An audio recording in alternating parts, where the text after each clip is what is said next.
A marca da besta é um chip, é um código de barra, o que é? Toda vez que eu vou falar sobre isso, eu peço pro pessoal repetir 10 vezes. A marca da besta não é o chip. A marca da besta não é o chip. O que conecta a gente como igreja é a nossa confissão de fé. Os promessistas espalhados por todo o mundo. Há quase um ano nós recebemos um novo povo que quis se unir aos promessistas. O que conecta todas essas pessoas em todo o mundo, os promessistas em todo o mundo? É a nossa confissão de fé. Não é o nome Igreja Adventista da Promessa, não é o CNPJ, é o que a gente acredita. Ter essa organização, a instituição ter esses mecanismos, exatamente porque o mundo é dinâmico. Então, assim, vão acontecer de surgir situações na vida em que a igreja, antes ela não tinha essa realidade, mas agora existe. Então, ela precisa se posicionar. Nós aprovamos um texto sobre aborto. O pessoal perguntava muito a posição da igreja, da instituição sobre aborto, né? Como que a igreja responde? Então, pronto, a gente tem um texto sobre aborto. A gente tem, por exemplo, uma espécie de sensação de que a igreja iria acabar. Porque, assim, você tem os apóstolos que estavam mortos, você tem o último apóstolo velho exilado, há aquela impressão, vai acabar, esse negócio vai dar em nada. E aí, além dessa questão da codificação, né, dessa ideia de ser um livro codificado, tem um aspecto espiritual também para aquela comunidade, né? Porque também é um livro que traz esperança. O Apocalipse não é um livro assustador ou para falar de coisas terríveis, muito pelo contrário. O Apocalipse revela o futuro para mostrar que no fim de todas as coisas a igreja é invencível.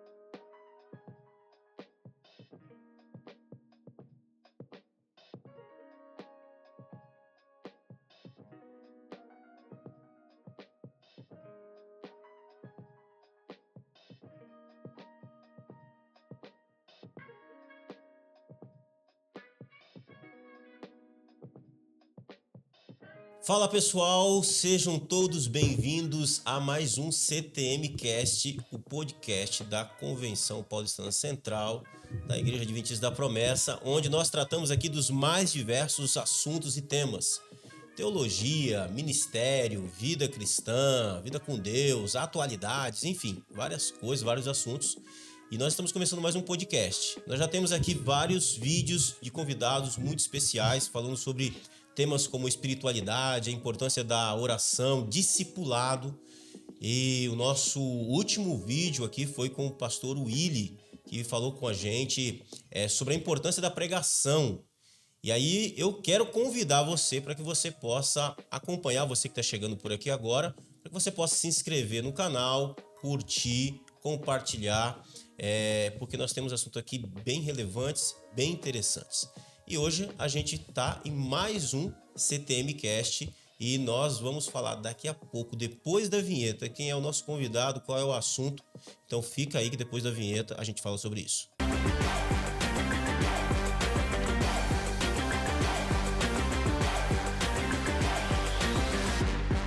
É isso aí. Então hoje nós vamos estar falando um pouco sobre institucionalidade, mas sobre um livro que é um livro intrigante da Bíblia, um dos mais intrigantes. Ele é tão intrigante que teve autor aí bem conhecido, bem relevante da teologia, na história da teologia, que se recusou a comentá-lo, né? Disse, olha, isso aqui eu não entendo, vou deixar para a posteridade, e não falou. Por quê? Porque ele é um livro realmente intrigante, mas é um livro muito importante da gente saber sobre ele, que é o livro do Apocalipse. Mas antes de falar sobre o nosso convidado, que eu sei que você já sabe quem é, porque já fica aparecendo aí na thumb mais. Então eu tenho que fazer aqui o mistério, né, para apresentar o nosso convidado. Antes, eu vou apresentar e cumprimentar aqui o meu irmão, pastor Felipe. Seja bem-vindo, pastor. Fala, meu amigo, tudo Tamo bem? junto. Manda a sua saudação aí pros irmãos. É isso. Fala, irmãos, irmãs, sejam todos bem-vindos. Mais um podcast, mais um conteúdo edificante e com a novidade. Agora o CTM tem canequinha. Isso aí, ó. Canequinha. Bacana. Você quer a sua? Coloca aí no comentário Quem sabe Deus toca no nosso coração aqui, a gente faz uma promoção da caneca do CTM Cast pra você. É isso, Kennedy? Verdade. Feliz. Hoje o convidado é de alto calão, né? Alto padrão. Vai ser uma benção aqui o papo. Maravilha. Bom, então o nosso convidado hoje é o chefão, né? Ele é a nossa mente teológica. Ele é uma bênção nessa área também. É a nossa inteligência artificial do jurídico. Todo mundo na liderança da igreja tem uma dúvida jurídica, liga para ele. Ele é especialista nos assuntos jurídicos da igreja. O menino de Campinas, interior de São Paulo, que cresceu ouvindo moda de viola, que tem sotaque carregado, ele fala porta, torta, essas coisas todas, que é o nosso querido pastor Eleilton. Seja bem-vindo, pastor. Muito bom ter você aqui, uma alegria. Bem-vindo, pastorzão. Um privilégio. Amém, pastor Felipe. Legal. Bom, graça e paz para vocês, para o pessoal que está acompanhando a gente. Uma alegria poder participar aqui com vocês. Mas fala ou não fala porta, torta? Falo porta. Você não percebe, mas você fala. Porta. Eu achei que eu já tinha diminuído um pouco o sotaque, ainda dá para perceber. Não, percebe. Tem jeito não, é tá no DNA. É isso aí. Rapaz. Acertei na moda de viola? Acertou. Eu lembro que você comentou uma vez. Eu acertei. Acertou, rapaz. Cresceu ouvindo moda de viola. E de vez em quando ainda vem alguma moda de viola. Não posso cantar aqui, né? Mas... Legal, bacana. Cara, então assim, se apresente aí. Fala quem é o Eleilton fora do jurídico da igreja, da teologia. Fora da institucionalidade. Fora da institucionalidade. Porque às vezes é isso, né? Às vezes as pessoas têm muito essa visão apenas institucional sua. Mas quem é o Eleilton? Não o pastor, o Eleilton. O Eleilton. Rapaz. Nasceu onde? Então, você já comentou aí, nós somos de Campinas, né? Nasci na cidade de Campinas, só que eu cresci ouvindo moda de viola porque eu fui criado em Minas Gerais. Tá explicado. Isso, eu só nasci em Campinas, mas... Então, você fala o ai também, você fala porta e o ai.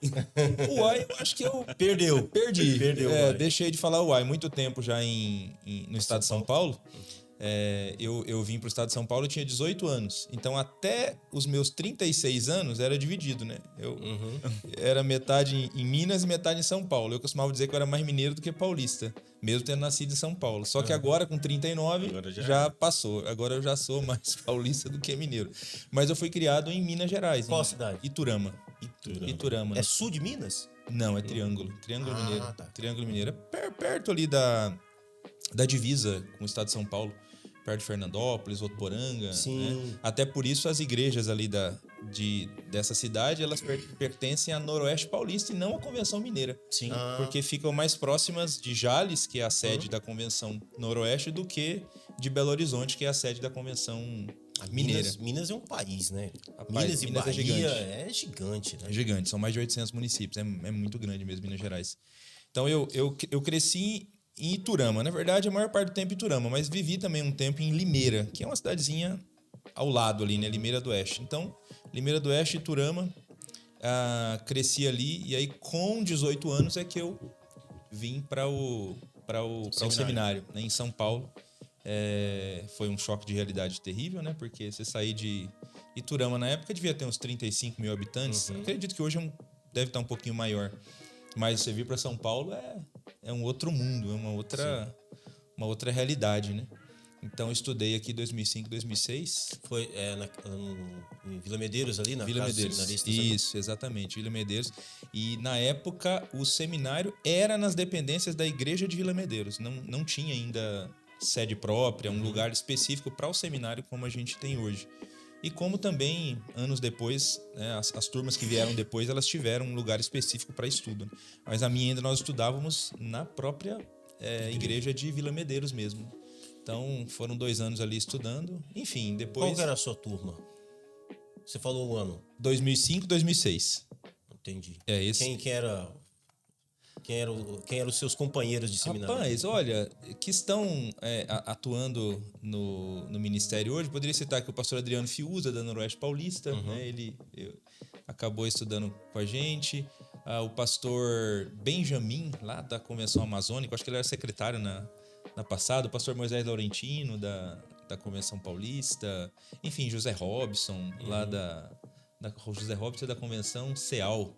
Tem o Márcio também da Convenção Ceal. O Maurício, que tá no Peru. Sim.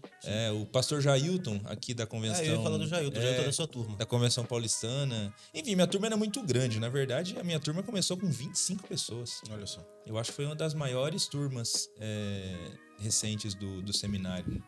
Então, enfim, bastante gente. Eu lembro quando eu vi você pela primeira vez, você e o Jailton, vocês... eu lembro que foi na Árvore da Vida, porque assim, os seminaristas eles eram escalados para a Assembleia Geral, né? Coletinho vermelho, todo mundo de coletinho vermelho trabalhando na Assembleia, é isso aí. Cara, eu lembro dele sem barba. Faz tempo isso, hein? Novinho, o Jailton novinho, seminaristas ali atendendo na recepção da Árvore da Vida. E realmente, cara, legal. Faz tempo. Então, aí, enfim, fizemos o seminário, voltamos lá para a Convenção Noroeste Paulista e fui pastorear em São José do Rio Preto, que é uma das cidades lá da Convenção. Fiquei 1 ano apenas lá, pastoreando a igreja. E aí no final desse ano, que foi o ano de 2007, né, que foi o meu primeiro ano no campo, foi quando o pastor José Lima ganhou para a presidência da igreja pela primeira vez. E aí eles fizeram um convite para que eu viesse para São Paulo para ajudar no departamento de educação cristã. E aí de fato eu voltei para São Paulo para não retornar mais para o interior, né, para a convenção, né? Fiquei ali de 2008 até 2021, né, morando na cidade de São Paulo. Mas você era bem novo, né? Assim, você houve uma percepção, então, de que você já tinha uma inclinação para essa parte mais acadêmica, mais teológica. Por isso que eles te chamam? Isso, exatamente. Eu acredito que eles perceberam isso, né? Eu até quando me ligaram convidando, eu falei, mas você tem certeza que sou eu mesmo? Aí, não, a gente entende que sim e tal. Enfim, eu com certeza eu tinha que ser muito treinado no início, né? Mas acho que o pessoal entendeu. E eu acho que eu descobri isso também ao longo do seminário. Essa inclinação mais para a área do ensino, né? Da docência, da escrita. Porque assim, eu confesso que antes de vir para o seminário, por exemplo, eu não tinha lido muitos livros assim na minha vida. Eu tinha lido poucos livros, para ser bem honesto mesmo, tinha lido poucos livros, né? Mas no seminário acabei realmente desenvolvendo, né? Esse gosto pela leitura, esse gosto pelo estudo. Essa é uma das características do seminário, né? Ele força, no bom sentido dessa palavra, o seminarista a ler, a criar a cultura da leitura e tal. E aí quem tem o talento, o dom, vai desenvolvendo, né? Acho que talvez seja isso que aconteceu contigo. Né? Isso, imagino que sim. Enfim, aí viram e me chamaram e eu voltei. Legal. E até hoje, graças a Deus, de 2008 para cá, nunca mais deixei de trabalhar nessa área, né? Porque era o DEC antigamente, né? O DEC deixou de existir, né? Acabou o DEC. Sim. A editora veio no lugar, mas, enfim, eu tô servindo nessa área ainda, né? Não deixei ainda desde 2008, quando eu vim para São Paulo. Na verdade, assim, eu acho que é interessante falar, assim, que do ponto de vista da instituição, a gente está no tema aqui, né?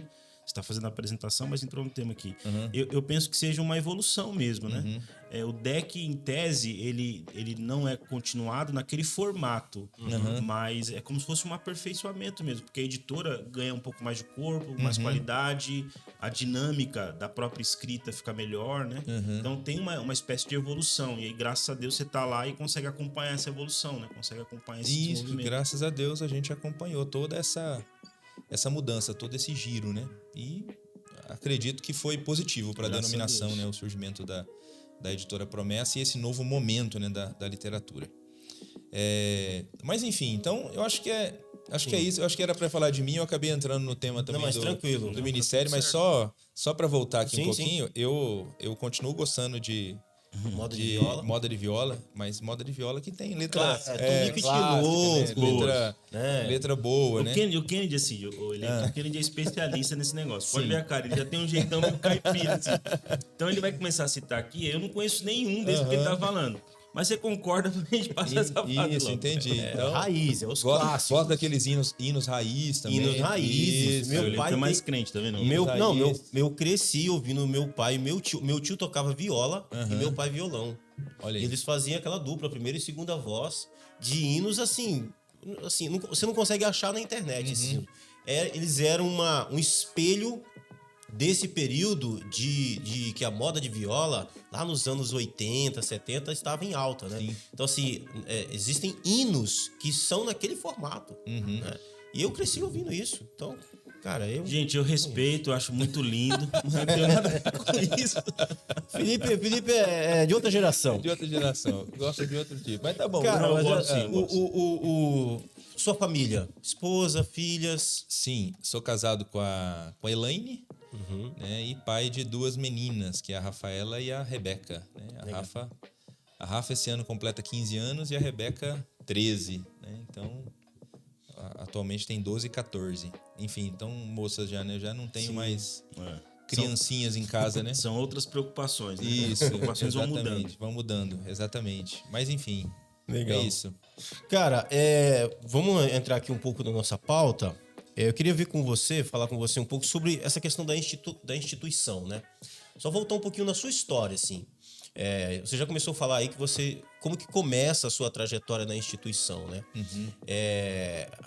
Eu queria que você continuasse nessa trajetória para a gente depois falar da instituição em si mesmo, mas mostrasse a sua conexão com a instituição. Então você é chamado para vir para o DEC, na época o DEC, hoje é a Editora Promessa, mas hoje você é vice-presidente geral da Igreja Adventista da Promessa. Como é que foi esse processo no ministério, mas nessa parte? Ok. Por onde você passou, as igrejas você passou até você chegar lá? Sim, sim. Então, como eu disse, nesse tempo todo eu venho trabalhando na área do ensino da igreja, mas quando nós viemos para São Paulo, a diretoria na época nos mandou para a Igreja de Santana, para atuar na Igreja de Santana, na época como... Eu era obreiro ainda, não era nem missionário, né? Porque na época tinha... Não tinha ordenação. Tinha isso, né? Quando você não era ordenado não tinha nenhuma ordenação ainda, você era obreiro. Então eu cheguei em Santana como obreiro. Aí em Santana eu fui ordenado ao diaconato. Aí quando você era ordenado ao diaconato, você passava a ser missionário. Não, foi o pastor Gregório. Ah, o Gregório. Que teve uma passagem curta lá também. Isso, ele ficou 1 ano, acredito, que em Santana. Então, nesse 1 ano, né, do pastor Gregório, aí eu fui ordenado ao diaconato, então aí passei a ser chamado de missionário. Ganhei o título de missionário ali em Santana. E assim que o pastor Sandro chegou, realmente a passagem do pastor Gregório foi curta. Quando o pastor Sandro chega em Santana, né, aí eu fui transferido para Vila Maria. A diretoria, na época, precisou fazer alguns remanejamentos e quando o pastor Antônio foi assumir o pastorado da Vila Maria, eu fui enviado para lá também para ajudar, né? E fiquei, acho que 7 anos em Vila Maria. Quando retornei para Santana, foi junto com o pastor Felipe. Isso né? aí. Quando o pastor Felipe assumiu... Fase fera da nossa vida, né? Exatamente. Quando o pastor Felipe assumiu, aí eu fui, né, junto com ele. Na verdade, ali. a gente assumiu junto, né? Eu era o pastor titular, mas você era o pastor auxiliar, mas a gente assumiu no mesmo dia ali, No mesmo dia. Exatamente. Fomos apresentados no mesmo dia ali na igreja, né? E aí, acho que foi em 2016. 2016. Aí de 2016 a 2021, nós ficamos ali em Santana. Em 2021, né, foi quando eu me mudo para Campinas, né? Acho que o pessoal que está acompanhando conhece, né? Sabe da nossa história. Foi nesse ano que a minha primeira esposa faleceu. Sim. Então, a minha mudança acontece exatamente por conta disso, né? Foi quando eu assumi a igreja. Isso, quando você veio... E é verdade, você veio... E você saiu. Isso, é verdade. Não, nem chegamos a... não. a congregar junto. Não, eu assumi a igreja, ele mandou mensagem no conselho, tava saindo, tava pedindo transferência. Eu falei, rapaz, será que fui eu? Não. Eu precisei ir pro interior, né? Mudar pro interior. E aí fui para Campinas. E aí tô em Campinas até hoje, sou na Promessa Aeroporto. Mas aí já acontece a vice-presidência. Isso, exatamente. Enquanto eu estava em Santana ainda. Porque nos 4 anos anteriores à presidência também, eu fui convidado pela diretoria geral para ser diretor do CETAP, né? O Centro de Estudos Teológicos da Igreja. Até quando eu assumi era FATAP. Foi na minha gestão que mudou o nome, né? Que entendeu-se que a gente precisaria se adequar a algumas normas vigentes e mudou de FATAP para CETAP. Então foi nesse período aí, né? No final desse tempo que eu passei no CETAP, foi que a gente entendeu que daria para tentar ajudar a denominação né, na diretoria geral, né? E depois de um tempo de oração, né, conversa com algumas pessoas, a gente acabou colocando o nome à disposição para servir, né, na vice-presidência da igreja. Em 2019 foi a eleição, né? Sim. Começou em 2020 a gestão. É isso aí. Então, de 2020 para cá, a gente tem servido também na vice-presidência, né? Legal. Cara, ainda agora entrando na questão da instituição, você hoje contribui, né, ministerialmente na instituição, na vice-presidência, mas você está ali inserido em várias outras casas importantes da igreja, né? Uhum. E existe uma curiosidade que eu sempre percebo de alguns irmãos que eles não conseguem entender direito como é que funciona a dinâmica dessas casas, né? Então, assim, a gente que está na liderança, a gente tem uma facilidade de visualizar aquele organograma, né? Assim, da instituição, né? Assembleia Geral, JGD, essa sigla que às vezes os irmãos não entendem direito. O que é JGD, né? Não fazem... Assim, O Felipe que é um especialista em sigla, né? Muito. CTM. Tem um glossário da Tem um glossário, ele sabe Aí, tudo. assim, eu queria que você explicasse, por exemplo, uma das casas que você participa, e inclusive é o presidente, é a Comissão Teológica. Queria que você explicasse para os nossos irmãos como é que funciona, como é que é essa estrutura, por exemplo, da Comissão Teológica. Ela é uma comissão de quem? Como é que ela age? Se ela age de ofício, se ela age... Como é que é isso? Explica aí para os nossos irmãos. Beleza. Bom, a Comissão Teológica, como outras comissões, Comissão de Administração e Finanças, Reforma Administrativa, são comissões da Convenção Geral. Certo. Então, elas são comissões, que a gente diz, né, comissões da Assembleia. Da Assembleia Geral. Isso, da Assembleia Geral. Então, nós temos uma Assembleia Geral todo ano na nossa instituição, e essa Assembleia escolhe para cada biênio os componentes dessas casas. Então, essas comissões servem à denominação, servem à instituição e respondem para a Assembleia Geral. Elas não agem de ofício, né? Elas são provocadas. Todas as casas da instituição são provocadas. Isso é importante destacar, porque às vezes há uma impressão de que há uma coisa meio que unilateral, e não essas comissões, não, você está dizendo que elas são provocadas pela própria denominação, pela Assembleia Geral, os membros, é isso? É isso. A Assembleia Geral, como a casa é dela, ela pode enviar um tema para a comissão estudar. A comissão é demandada, ela vai estudar o que chegar para ela estudar. Então, a comissão geral, a Assembleia Geral envia, a Junta Geral envia, a Junta Regional pode enviar, assim como as diretorias das convenções regionais também podem enviar. Todas essas casas podem enviar temas para que a convenção, para que a comissão teológica estude. Um diferencial, né, uma questão nova que entrou agora com a reforma de maio de 2025 foi a possibilidade agora das igrejas locais também poderem enviar temas para a comissão teológica. Então, isso foi aprovado? Foi aprovado então, agora. Já pode. Isso já pode. Em maio de 2025 foi aprovado. Então, mas a igreja local envia por meio da sua assembleia. Então não é um membro qualquer membro que faz um ponto e já manda para a comissão e a comissão vai estudar. Não, esse tema precisa chegar para a comissão via assembleia local de uma igreja local. Então, se o membro conseguir, se ele de fato quer que a comissão estude algum tema e ele conseguir convencer o conselho e a assembleia dele, assim, tem que chegar via assembleia. Sim. Então, aí nesse caso, a comissão também pode estudar esses temas, né? Enfim, então, ela é demandada. Acho que isso que você colocou é importante destacar mesmo, né? Nós estudamos aquilo que nos chega. E como a gente é uma comissão da instituição, nós vamos estudar aquilo que a instituição envia para a gente, né? Então, enfim... os temas que são apresentados na Câmara a cada ano são esses temas que chegaram, nós estudamos e eles são apresentados na Câmara, né? A Câmara que avalia esses temas que a comissão estuda. Certo, tá. Então, beleza. Você falou que essas comissões, como essa comissão, por exemplo, como outras, né, são da Assembleia. Elas respondem diretamente à Assembleia e tem agora que você está falando, você concluiu falando do processo. Então, chegou para a comissão ela faz um estudo, vai para a Câmara Teológica, e aí? A Câmara Teológica dá um parecer sobre o estudo da Comissão Teológica. E aí esse parecer da Câmara vai ser apreciado na Assembleia Geral.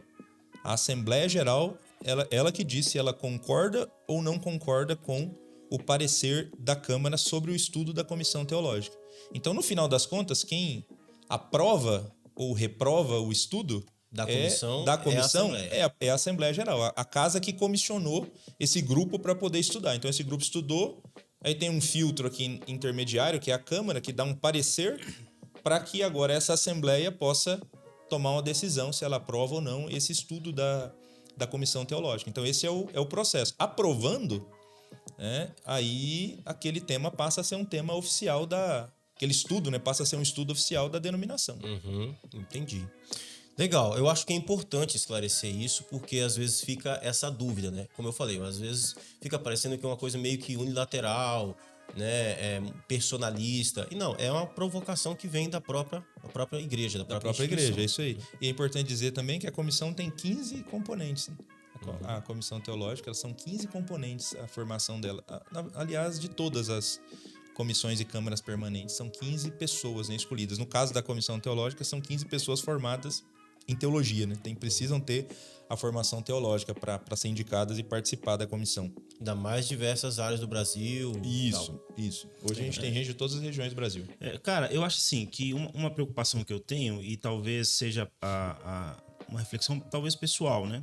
É que os irmãos que assistem a gente, às vezes, eles têm uma impressão de todo esse movimento, estrutura institucional, como se fosse algo que não conectasse com a realidade deles. Eu acho que vale a pena a gente destacar, Leuto, e aí você pode acrescentar, o quanto toda essa estrutura tem a ver com a realidade da igreja local. Porque assim, a gente fica ouvindo aqui, a comissão indica para outra comissão que aprova.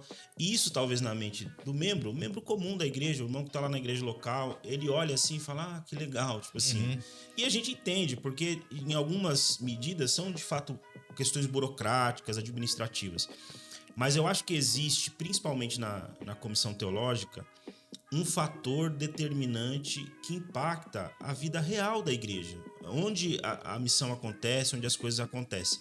E aí talvez seja legal, alguns irmãos estão ouvindo a gente, a comissão teológica hoje é a mesma antiga comissão de doutrina, né? Isso, exatamente. Então, antigamente na nossa igreja, a gente tinha uma percepção da comissão de doutrina e ela sempre teve uma espécie de aura, assim, né? A gente via com alegria, orgulho, com respeito à comissão de doutrina da igreja.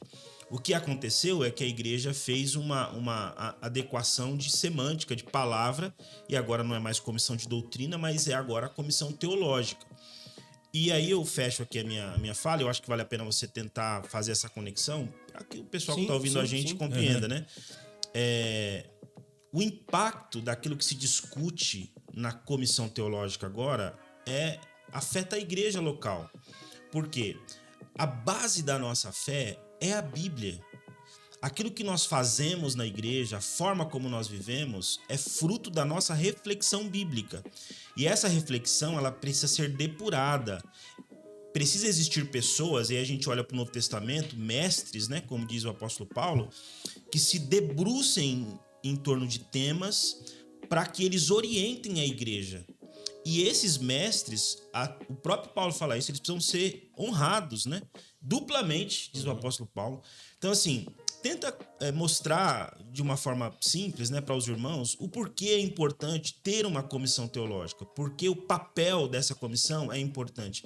Não é só estudar temas ou mandar temas polêmicos, mas é apresentar respostas bíblicas para as principais questões teológicas da sociedade, da igreja, para que a igreja tenha profundidade bíblica para responder as perguntas que estão sendo feitas e, com isso, cumprir a sua missão, né? Porque, às vezes, acho que o pessoal ouve essas terminologias, institucionalidades, e eles não têm dimensão do quanto isso é importante para a vida da igreja local. O que você poderia dizer sobre isso? Até para a gente fazer essa aplicação aqui. O que conecta a gente como igreja é a nossa confissão de fé. Os promessistas espalhados por todo o mundo. Se o pessoal acompanha as redes aí, ouviu que há quase um ano nós recebemos uma um novo povo que quis se unir aos progressistas, a igreja lá de Uganda, né? Um grupo que existia em Uganda, e tem novos grupos aí querendo se unir a gente. O que conecta, né, todas essas pessoas em todo o mundo, os progressistas em todo o mundo? É a nossa confissão de fé. Não é o nome, Igreja Adventista da Promessa, não é o CNPJ, é o que a gente acredita. Então, por isso é importante uma comissão como a Comissão Teológica, né, escolhida pela Assembleia Geral da nossa instituição. Então, se a confissão de fé é algo tão importante, né, como que é capaz de conectar mesmo o povo, né, é a maneira como a gente lê a Escritura Sagrada. Então, é importante que a gente tenha na nossa instituição processos para poder avaliar e refletir sobre essa confissão de fé.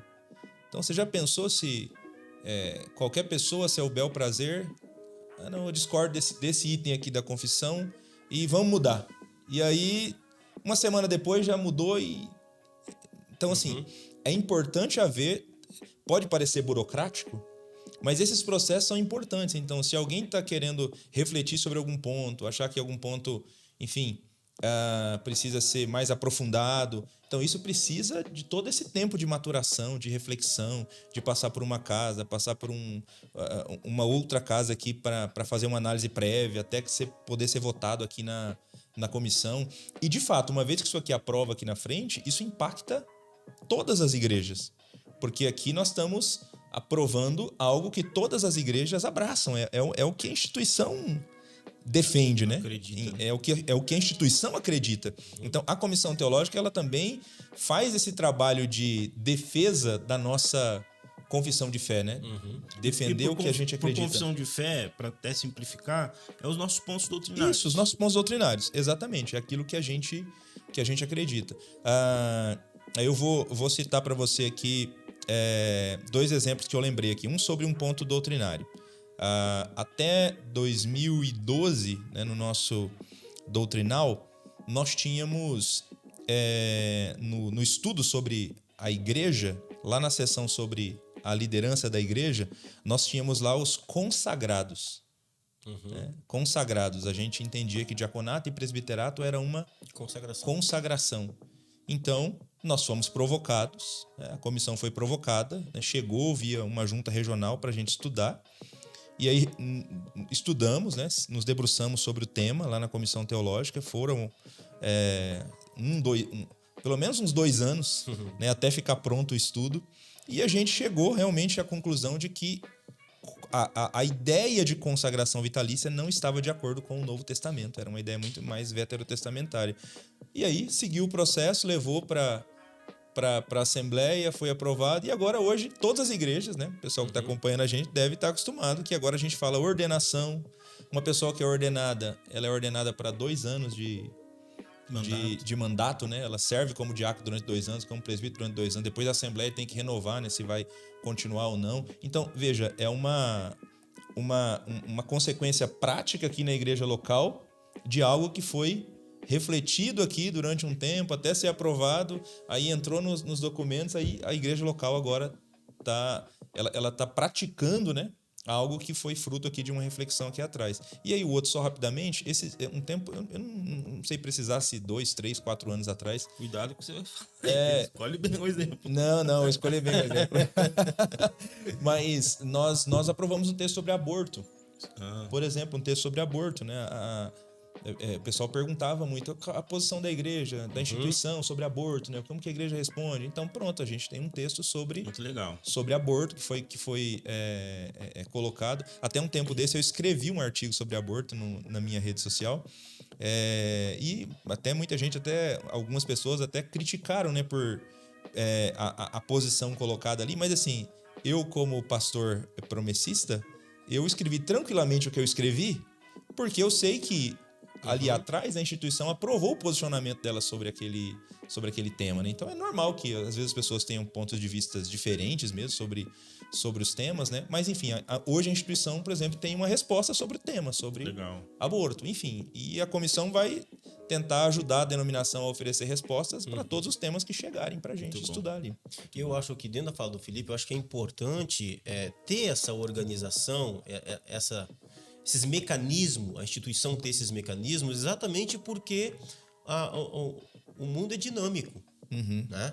Então, assim, vão acontecer de surgir situações na vida em que a igreja, antes ela não tinha essa realidade, mas agora existe. Então, ela precisa se posicionar, né? E aí, para que não fique um negócio solto, a instituição tem, então, essa ferramenta, no caso é a comissão teológica, que tem todo esse processo que... E aí eu posso dizer por quem faz parte também da comissão, né? É um processo extremamente cuidadoso, né? Às vezes, para os irmãos que não sabem como é que funciona lá na comissão, né? É um processo assim de muita discussão, e eu acho que isso valoriza muito o processo, o texto na finalização. Então, assim, tem muita discussão, o texto é feito um pente fino por todos os membros da comissão.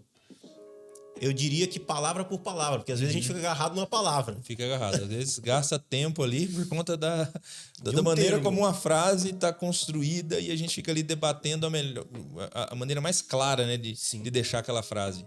Legal. Para a gente fechar esse assunto, aí eu quero que você faça aqui uma consideração sobre uma obra que está para sair.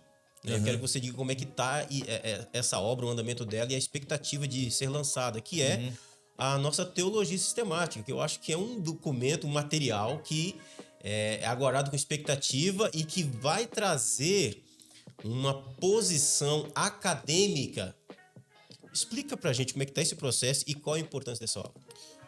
Olha, é fundamental o livro de teologia, porque nós vamos ter uma obra que vai deixar clara o que nós, como promessistas, pensamos sobre os vários temas da área teológica. Então vai amarrar muito bem, porque hoje às vezes existe muita dúvida sobre diversas áreas da teologia, né? Como que a promessa se posiciona? Então a gente recebe muita pergunta. Tendo o livro de teologia, muita coisa vai ser respondida. Eu acho que a gente vai conseguir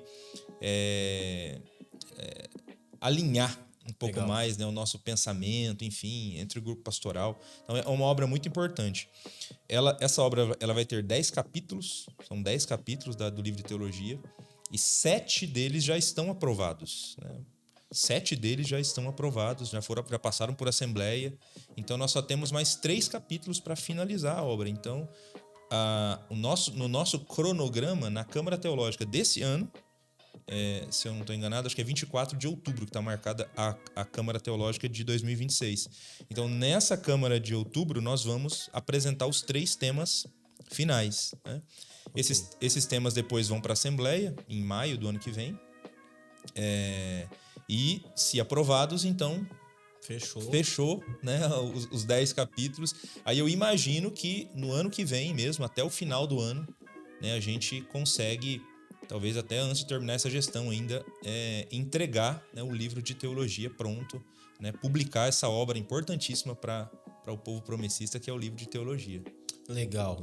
Cara, vamos mudar de assunto? Rapaz, a gente tá aqui esperando, todo mundo esperando até agora a gente falar sobre isso. Eu vou fazer uma pergunta e vou sair, que eu preciso fazer um negócio, só eu posso fazer. Então, assim, a minha pergunta é sobre o Apocalipse. E eu vou sair mesmo, fica em paz. Cara, você cair no celular, você pode baixar e pegar aqui, não tem frescura, entendeu? Entendi. Mas cuidado com a pergunta, faz uma pergunta introdutória. Então agora, vamos falar do Apocalipse, Hilton. Eu sei porque no mestrado você deu uma aula sobre o Apocalipse, eu achei muito legal a aula, bem interessante, bem diferente daquilo que eu estava acostumado a ver. Realmente, a matéria lá no mestrado sobre o Apocalipse, ela... foi nível mestrado mesmo, né? Assim, achei muito interessante. Então, vamos falar de Apocalipse agora.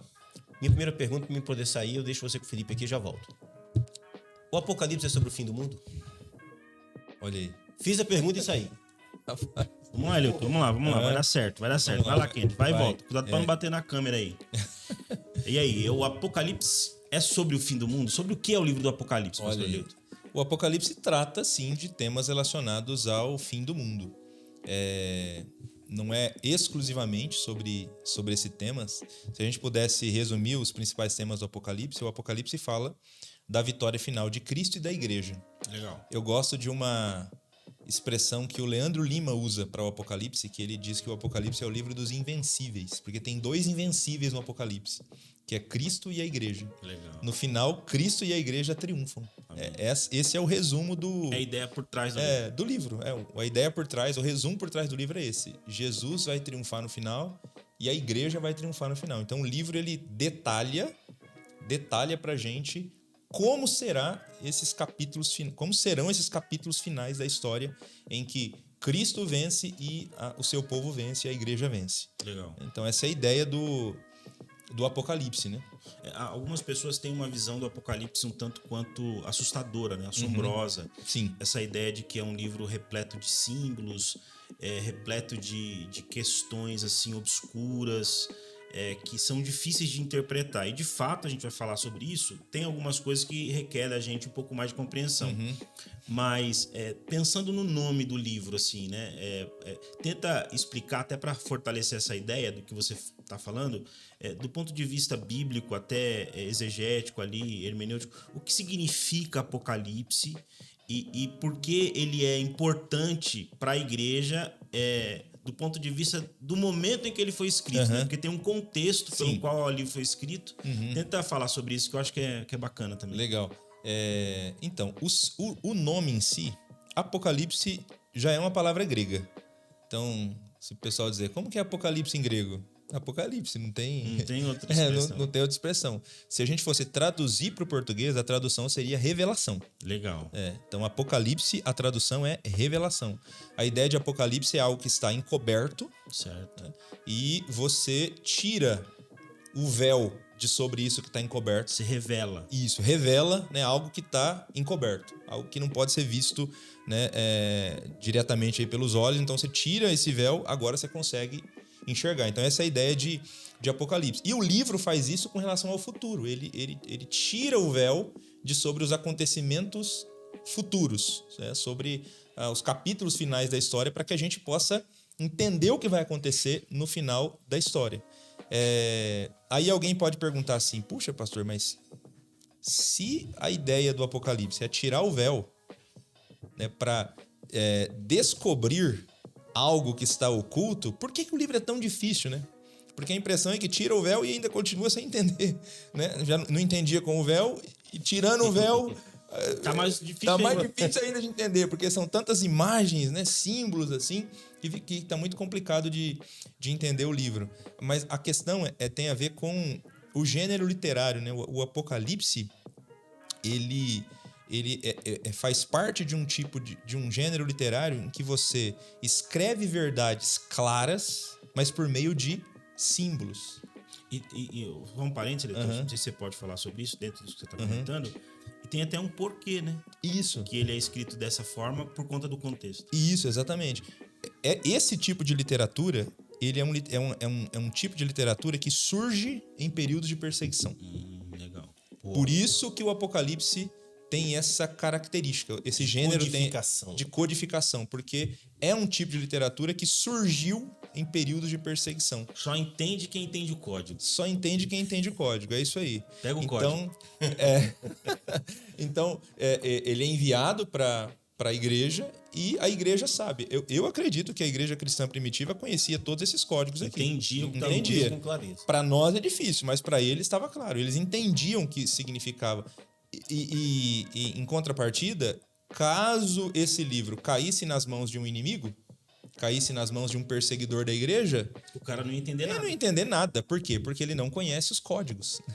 Então ele nunca entenderia o que significa o Apocalipse. A Babilônia, no contexto da época, nem existia sentido. Nem existia mais Babilônia, né? O que é isso aqui? Mas para quem tá para a igreja fazia sentido. Tinha um contexto teológico, histórico ali por trás. Exatamente, é isso aí. Então, esse tipo de literatura floresceu nesse período. E quando o Apocalipse foi escrito, adivinha, o que está acontecendo é perseguição. Né? O próprio João começa o livro dizendo que ele é um companheiro na perseverança e no sofrimento, porque ele está preso na ilha de Patmos. Ele foi exilado na ilha de Patmos por causa da fé. Por causa da fé em Jesus. Então, Domiciano se autoproclamou Deus. Ele foi o primeiro imperador romano a exigir ser reconhecido como Deus ainda em vida, né? Os outros ainda Humilde, esperavam morrer, né? Para depois ser reconhecido como Deus. O Domiciano foi o primeiro que, ainda em vida, quis ser reconhecido como Deus. É claro, os cristãos não queriam fazer isso, não reconheciam, se recusaram a declarar Domiciano como Senhor e foram perseguidos. Então a igreja foi muito perseguida. Então o livro do Apocalipse também é um apocalíptico que foi escrito num período de perseguição. Por isso, então, a linguagem de código nesse tempo da escrita do livro do Apocalipse, né? E aí tem só um parênteses, Kenny. Como você chegou agora, dá uma segurada aí. Vou beber água, vou beber mais água, vou precisar sair de novo. Deixa eu fazer essa pergunta e depois eu respondo. Tô brincando. Além disso, Eleilton, você comentou, né, na questão da perseguição. A gente tem, por exemplo, uma espécie de sensação, e aí você pode me corrigir e aperfeiçoar aqui a reflexão, mas tem uma espécie de sensação de que a igreja iria acabar, né? Porque assim, você tem os apóstolos que estavam mortos, você tem o último apóstolo velho numa ilha exilado, e aí há aquela impressão, vai acabar, esse negócio vai dar em nada. E aí, além dessa questão da codificação, né, dessa ideia de ser um livro codificado, tem um aspecto, como eu poderia dizer aqui, um aspecto espiritual também para aquela comunidade, né? Porque também é um livro que traz esperança. O Apocalipse não é um livro assustador ou para falar de coisas terríveis. Muito pelo contrário. O Apocalipse revela o futuro para mostrar que no fim de todas as coisas, como você disse, a igreja é invencível, Cristo é invencível. Eu acho que tem essa questão também, né? Esse outro aspecto do porquê, né? Do propósito pelo qual o livro foi escrito. Sim, com certeza. A igreja cristã no primeiro século, ela está acuada por conta da perseguição. E veja que não é qualquer perseguição. Quem está perseguindo a igreja é o império. É o Estado. É o Estado. Então, realmente poderia passar na mente de alguns cristãos, de algumas igrejas, puxa, agora é o fim da linha pra gente. Agora a gente não consegue passar por essa, né? E a própria igreja, por exemplo, de Éfeso, que é a igreja onde João congregava, antes de ser exilado para a ilha de Patmos. Essa igreja, ela foi por muito tempo pastoreada por Timóteo. Quando Paulo morreu, Timóteo estava em Éfeso. Inclusive pediu para Timóteo fazer a visita, para vê-lo e tal. A gente, às vezes, não para fazer essas conexões, né? Mas quando João vai para Éfeso, Timóteo é o pastor de Éfeso e os dois pastorearam juntos essa igreja, né? Eles ficaram juntos aqui durante muito tempo em Éfeso. E quando João foi banido para a ilha de Patmos, Timóteo ficou sozinho e durante esse tempo em que ele esteve preso, Timóteo foi morto. Timóteo foi martirizado em Éfeso. Então, quando João é solto, imagina como que tá o clima. O pastor da igreja foi morto. Foi morto por conta um exilado e outro morto. Um exilado e outro morto. Então, como é que tá o clima aqui dessa igreja? Então, o Apocalipse, nesse sentido, foi porque o Apocalipse é uma revelação de Jesus, é uma mensagem de Jesus. Então, foi uma mensagem poderosa de Jesus para a igreja que está sendo perseguida, de que, no final, as coisas vão terminar bem. Amém. O fim, né, da história é um fim glorioso para a igreja, né? No final, tudo termina bem. Essa é a mensagem do Apocalipse, né? E aí você colocou uma questão, Felipe, que realmente é curiosa. Por não entender os códigos do Apocalipse, muita gente tem medo desse livro. Acha o livro um livro assustador, sombrio. Sobre o fim do mundo. Sobre o fim do mundo, é isso aí. Que desastre, né? Eu conheci uma pessoa, mas na verdade mais de uma, né? Que já me disse que tinha medo de ler o livro do Apocalipse. Medo de ler o livro. E para uma eu perguntei, mas por que medo de ler o livro? Não, pastor, eu tenho medo, vai que eu sonho com um monstro daquele à noite e tal. Então, assim, não faz sentido esse tipo de medo, porque as primeiras palavras do livro, se a gente olhar os 3 primeiros versículos, lá está dito que bem-aventurado aquele que lê, aquele que ouve e aquele que guarda as palavras dessa profecia. Então, o livro, no que diz respeito aos cristãos, é um livro que traz felicidade. Bem-aventurado. É bem-aventurado. É a mesma palavra que Jesus usou no Sermão da Montanha para as bem-aventuranças lá, né? A palavra Macários. É bem-aventurado. É feliz quem tem o privilégio de conhecer o conteúdo do Apocalipse. Então não é para colocar medo, é para trazer esperança. Legal. Você falou uma coisa aí, voltando dessa ideia da chave, do ser um livro codificado. uma das coisas que eu percebo na interpretação do livro, ou na má interpretação, que é o risco de você tentar fazer uma interpretação anacrônica desse livro. O que é isso, né? É você pegar elementos da atualidade e aplicar ao texto para você entender. Eu vou dar um exemplo disso. A gente tem, por exemplo, igrejas que têm doutrinas ou estão fundamentadas em interpretações anacrônicas do texto bíblico. Por exemplo, Testemunho de Jeová, 144 mil. Eles afirmam e entendem que os 144 mil são 144 mil testemunhos de Jeová. O problema dessa interpretação é que os primeiros leitores do Apocalipse não entenderam assim. Então fala pra gente, Leilton, dessa lente que a gente deve usar para ler e entender esse texto, essa lente do leitor original. Ok. Essa lente é a lente que a gente precisa usar para ler toda a Bíblia. Talvez porque Apocalipse seja um livro que trate um pouco mais de temas relacionados ao fim, que o pessoal acaba exagerando um pouco mais nessa alegoria e nesse anacronismo, né? Mas essa é a lente que a gente tem que usar para ler toda a Bíblia, inclusive o Apocalipse. Então, assim, quando nós vamos ler o Apocalipse, nós precisamos perguntar o que o leitor original entendeu.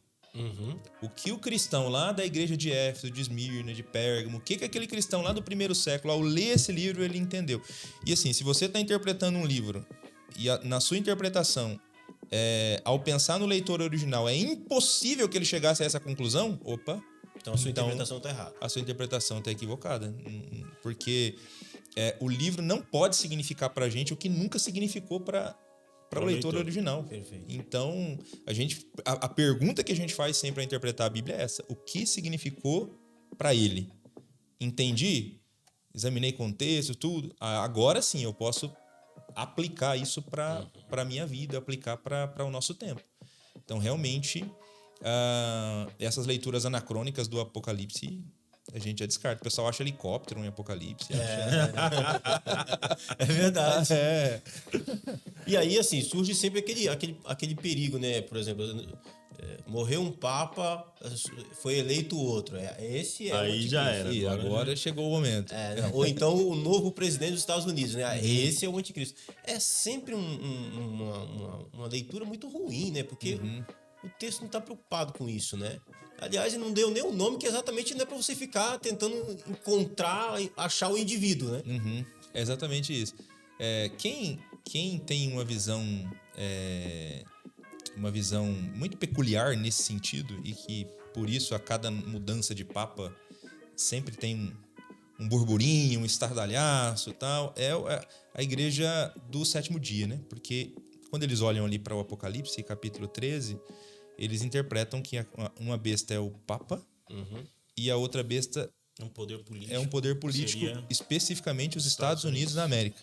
Então, literalmente, eles dizem que a segunda besta ali, a besta da terra, né, que tem lá os chifres como cordeiro, é uma referência aos Estados Unidos da América. Então, aí quando... Eu já imaginei isso. Quando saiu a notícia que o Papa era um americano, eu falei, pronto, agora então agora o Papa é americano e aqui é os Estados Unidos, então agora pode esperar que vai ter... o game. Vem falso profeta. Vai ter coisa aí. Cara, então vamos caminhar aí no Apocalipse. Você vai me interrompendo que eu tô indo aqui, cara. Tá bom, me ajuda aí. Você tá animado, então vamos lá. Vamos lá. Então, a gente não vai aqui tratar do livro, do texto em si, vamos tratar de alguns pontos. Por exemplo, o Apocalipse ele tem muito símbolo. A gente tava falando dos códigos aqui, né? Muito símbolo. Tem uma numerologia muito própria, né? Então, a gente tem ali 4, 3, 7, um tempo, 2 tempos, 3 tempos e metade de um tempo, né? Fala pra gente desse simbolismo, assim. Como é que a gente pode tentar entender esses símbolos, o que eles representam? Ok. Bom, tem muito número mesmo no Apocalipse. O principal deles é o número 7, né? Que é o número que na Bíblia Sagrada é símbolo de perfeição, de plenitude. Então, esse número aparece mais de 50 vezes no Apocalipse. Então, com certeza, toda vez que ele aparece, né, você tem essa ideia aí de algo pleno, total. Não necessariamente perfeito, né? Porque esse número também tem alguns momentos que ele é ligado à besta e ao dragão. Sim. Né? Então é para falar da totalidade de alguma coisa. Então, São 7 cabeças, né? isso. A besta que sobe do mar, ela tem 7 cabeças e 10 chifres. Isso, tem 7 cabeças, é isso aí. Então, 7 cabeças. Não significa que a besta é algo perfeito, ou do bem, né? Ou do lado de Deus. Às vezes pode ser uma besta perfeita. Perfeitamente besta. Perfeitamente besta, é isso aí. Mas ali é a totalidade dos impérios, né? A totalidade do poder político, né? Assim, uma referência ao poder político de todas as épocas. Então é mais ou menos nessa ideia. O número 12, né, que aparece no Apocalipse também. 12 geralmente na Bíblia é o número que é usado para se referir ao povo de Deus. Então no Antigo Testamento você tinha os 12 patriarcas. No Novo Testamento você tem os 12 apóstolos, né? O número 4 geralmente é para falar da totalidade da terra, né? Os 4 cantos da terra. Enfim, a maneira de interpretar esses números, a gente usa como pano de fundo a própria Bíblia, a própria Escritura. A gente não tem que ficar tentando inventar a roda, né? Não tem que ficar tentando achar assim... a gente tem que fazer uma leitura cabalística, né? do Apocalipse, né? Para ficar tentando ali encontrar significados misteriosos e ocultos, né? Atrás desses números. Mas é claro que eles têm um significado, né? E aí, de novo, a gente tem que perguntar o que a igreja do primeiro século entendeu, né? Quando leu esses números. Então, por isso, investigar o que o Antigo Testamento falava, quando ele apresenta esses números. O número 10, por exemplo, que aparece no Apocalipse, ele vai aparecer no Antigo Testamento, né? O livro de Zacarias fala do 10, né? Daniel fala do 10. Então aí aparece o 10 aqui. Você vai ler para entender o que... com esse pano de fundo do que você tem aqui no Antigo Testamento, né? Então, sempre que número aparece é assim. Tem um número que você falou dos 144 mil, né? Que é 12 ao quadrado. Isso, que é 12 ao quadrado. Exatamente, né? 12 vezes 12 vezes 1000. Se 12 é o povo de Deus, então é o povo de Deus. É o povo de Deus. É o povo de Deus em sua plenitude. É o povo de Deus, é uma referência ao povo de Deus, né? De maneira geral. Né? A totalidade do povo de Deus. Né? No caso aqui, do contexto de Apocalipse 7, vai se referir à totalidade do povo de Deus de uma época da história. Né? Mas é todo o povo de Deus que estiver vivo ali naquela época da história, mas não é um número fechado. Né? Enfim... a própria Bíblia tem que dar esses subsídios para a gente ir interpretando esses símbolos, né? Então, você tem... quando fala da besta, por exemplo, aí lá fala de uma besta, e aí quando vai colocar características nela, fala de um leão, que ela é semelhante a leão, a urso, a leopardo. Aí, de novo, você tem que olhar o Antigo Testamento. Onde é que tem isso? Onde é que tem isso? Aí você vai lá no Antigo Testamento. Aí leão, urso e leopardo eram referências a impérios. Em Daniel. Aí você volta aqui para o Novo Testamento, volta para o Apocalipse. Então você já tem algum subsídio para poder tentar interpretar o símbolo. Né? O cavalo vermelho. Né? Vermelho é a cor do sangue, a cor da guerra. Enfim, você vai tentando fazer associações, olhando o que o Antigo Testamento diz, para tentar chegar à interpretação dos símbolos. Né? Nem sempre é tão simples, né? Porque às vezes tem símbolo que não tem. Então você tem referência. Não tem referência. Então você vai ter que quebrar um pouquinho mais a cabeça para tentar entender o significado do símbolo, né? Mas a ideia é tentar olhar o que a própria Bíblia diz para interpretar esses símbolos. Né? Vamos falar de um número. Cara, sim. Eu acho que eu queria dar uma fala que eu acho que valeria a pena ouvir. Eu esqueço às vezes que você tá aqui, tá? Não, tudo bem, não tem problema não. Atropelando. Tem problema não. Eu acho que valeria a pena, Leito, você falar sobre isso, até porque depois a gente pode entrar nos símbolos, né? Que talvez sejam as questões mais críticas, assim, que as pessoas querem saber. Mas eu acho que o livro do Apocalipse ele tem uma lógica que é interessante para que a igreja do nosso tempo entenda. Porque ele tem esse aspecto de ser uma revelação, Deus falando, é Jesus falando à igreja. Cara, mas ali a partir do capítulo 2, os 3 primeiros capítulos, mas especificamente o capítulo 2 e o capítulo 3, ele fala especificamente à igreja. Aí ele vai olhar para a igreja e vai fazer um diagnóstico da igreja, que é a ideia das cartas às 7 igrejas do Apocalipse. E por que eu acho isso relevante? Eu gostaria que você falasse sobre esse tema, porque às vezes a gente se preocupa muito com o futuro, né? Como vai ser a volta de Cristo? Mas me parece que Jesus, por meio do Apocalipse, está dizendo assim, olha, seja a igreja. Dá uma olhadinha para aquilo que você está caindo, onde você está errando. O futuro já está garantido, assim. Eu vou resolver a parada e vocês vão entendendo as coisas que estão acontecendo.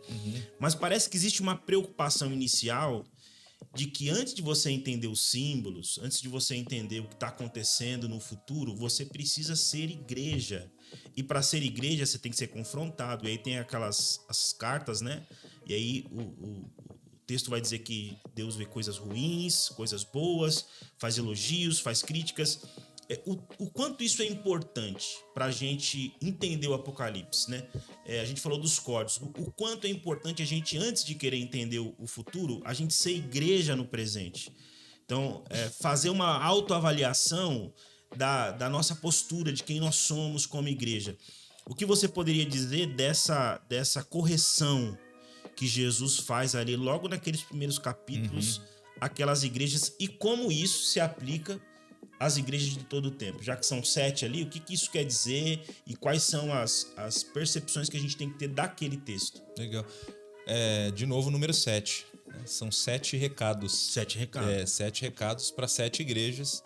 Então, como nós temos dito, o número 7 no Apocalipse, ele é o número que representa a totalidade. Então, a primeira coisa que a gente pode afirmar sobre esse trecho é que o recado de Jesus para essas 7 igrejas é o recado de Jesus para todas as igrejas. Então, de todos os tempos. De todos os tempos. Então, qualquer igreja aqui da Convenção Paulistana Central, ela pode ler qualquer um desses 7 recados e aplicar a ela, como se Jesus estivesse falando com ela, chamando a atenção dela, enfim, indicando caminhos, né, para a sua prática ministerial, porque é o recado de Jesus para todas as igrejas, né? Existiam mais igrejas na Ásia do que 7, não tinha só 7. Mas ele mandou para 7 por isso, porque o 7 tem esse significado simbólico no livro do Apocalipse, né? Então, nesses recados nós temos elogios e nós temos críticas, né? Só teve 2 igrejas que não tiveram nenhuma crítica, né? Passaram ilesas, né? Foram a igreja de Esmirna e a igreja de Filadélfia.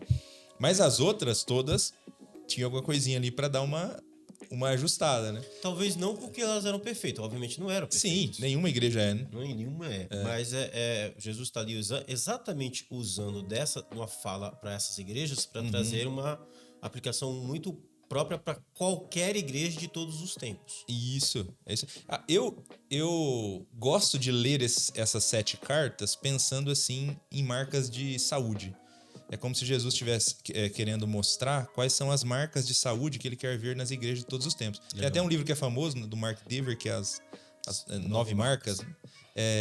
Apocalipse tem 7 marcas. Com base ali nas 7 igrejas, porque é um recado de Jesus para a igreja de todas as épocas, né? E aí tem uma delas, eu falei de 2 que não recebeu elogio, mas teve uma que não recebeu crítica, mas teve uma que não recebeu elogio nenhum, né? Que foi a última, que foi Laodiceia, né? Que ali foi só crítica mesmo. Então, realmente, as igrejas precisam olhar para esses recados para se examinarem, para ver como estão, né?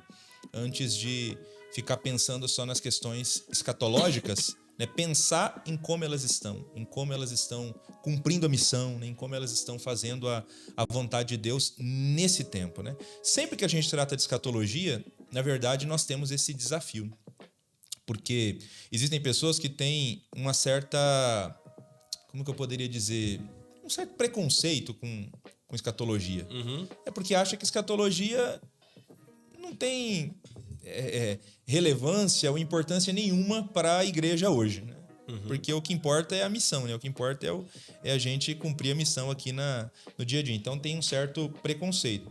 Ao mesmo tempo, existem pessoas que são fascinadas em escatologia, tão fascinadas, tão empolgadas, né? Tão preocupadas com esses temas relacionados ao futuro, que esquecem de viver o presente, de cumprir a missão, de fazer a vontade de Deus no nosso tempo. Então, essas duas questões precisam ser equilibradas, né? A escatologia serve para dar segurança para a gente em relação ao futuro, para que a gente consiga cumprir a missão no presente. Essa é a função da escatologia. Bonito. A ideia é boa, né? Sim. Legal. Isso aí. Bom, avançando um pouco mais, além das 7 igrejas que o Felipe colocou, depois logo a gente tem ali, começa a aparecer aquelas imagens, né? Os símbolos, né?